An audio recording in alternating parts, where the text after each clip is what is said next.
जम्मू कश्मीर, हिमाचल प्रदेश, उत्तराखंड, असम, केरल, गुजरात ये वो रियासतें हैं जो इस साल आसमान से बरस रही बारिश का बुरी तरह से शिकार हुए हैं। कहीं लोग सैलाब में फंसकर अपनी जान गंवा रहे हैं तो कहीं लैंडस्लाइड का शिकार हो रहे हैं। इस आसमानी आफत में कई मवेशियों की भी मौत हो गई है।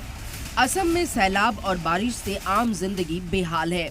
जहां कुदरत का कहर भले ही थोड़ा थमता दिख रहा हो, लेकिन तबाही की जो तस्वीरें सामने आ रही हैं, वो दिल दहला देने वाली हैं। रियासत में सैलाब से अब तक 89 जिंदगियां खत्म हो चुकी हैं। पानी धीरे धीरे कम हो रहा हो, लेकिन 5 जिलों में अब भी 1.25 लाख से ज्यादा लोग जिंदगी और मौत के बीच झूल रहे हैं। आर्मी, एयरफोर्स, एनडीआरएफ और मकामी लोग अपनी जान पर खेलकर लोगों को रेस्क्यू कर रहे हैं। हालात बद से बदतर हो चुके हैं।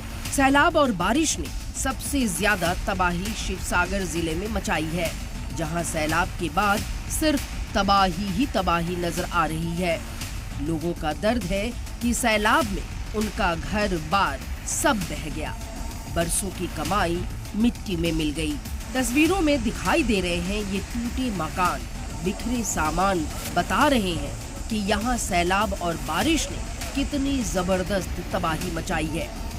सड़कों पर मलबे में दबी गाड़ियाँ और अपना सब कुछ गंवाने के बाद खुले आसमान के नीचे सो रहे लोगों का दर्द बता रही है कि सैलाब ने वो जख्म दिया है जो शायद कभी न भरे। सैलाब से मुतासिर बड़ी तादाद में लोग राहत कैंप्स में रह रहे हैं। इनका कहना है कि अब कुछ नहीं बचा, जो भी था वो सैलाब में बह गया। जिंदगी अब सिफर से शुरू करनी पड़ेगी। ऐसे में सरकार से लोग मदद की गुहार लगा रहे हैं।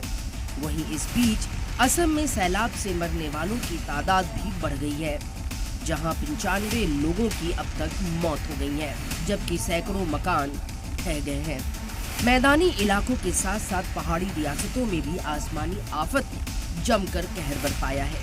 उत्तराखंड से लेकर हिमाचल तक लगातार हो रही बारिश के चलते हालात खतरनाक हो गए हैं, जिसके चलते लोगों की परेशानी बढ़ गई है। उत्तराखंड के रुद्रप्रयाग में केदार हाईवे पर पहाड़ी से बड़े बड़े बोल्डर और मलबा गिरे, जो सीधे हाईवे पर आ गए और इसके चलते सड़क पर लंबा जाम लग गया और इन सब के बीच कई गाड़ियां मलबे में फंस गईं।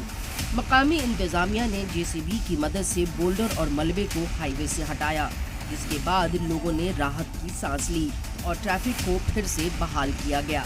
वहीं देहरादून और चमोली में भारी बारिश के अलर्ट को लेकर जिला इंतजामिया ने आज 1 से 12 तक के सभी क्लासेस को बंद रखने का हुक्म जारी किया। उधर हिमाचल के किन्नौर से लैंडस्लाइड की सबसे खौफनाक तस्वीर आई है, जहां पहाड़ी पर हुए लैंडस्लाइड के बाद बड़े बड़े पत्थर नीचे गिरने लगे, जिसके चलते आगे का रास्ता बंद हो गया और लोग वहीं पर घंटों तक फंसे रहे। वहीं ये खौफनाक मंजर देखने के बाद लोगों में दहशत का माहौल भी दिखाई दिया।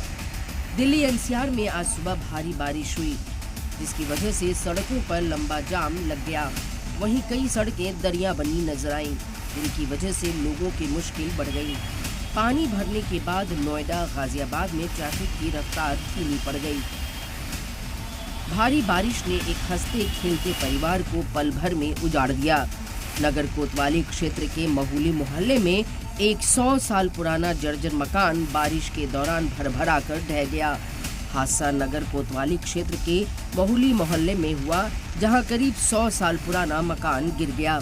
हादसा इतना खतरनाक था कि कमरे की छत और दीवारें मलबे में तब्दील हो गई। एसी चलने की वजह से परिवार के सभी 7 लोग एक ही कमरे में सो रहे थे, जो इस मलबे के नीचे दब गए। हादसे में पति पत्नी, उनका बेटा, बहू और 2 मासूम बच्चों की मौके पर ही मौत हो गई, जबकि एक शख्स जख्मी है, जिसे इलाज के लिए अस्पताल में भर्ती कराया गया है। इत्तला मिलते ही सीओ समेत भारी पुलिस दस्ता मौके पर पहुंचा और राहत बचाव का काम शुरू किया। सीएम योगी ने भी इस हादसे का नोटिस लिया और अफसरों को राहत और जख्मी के बेहतर इलाज की हिदायत दे दी। सीएम योगी ने भी इस हादसे का नोटिस लिया और अफसरों को राहत और जख्मी के बेहतर इलाज की हिदायत दी है। ब्यूरो रिपोर्ट, सलाम टीवी।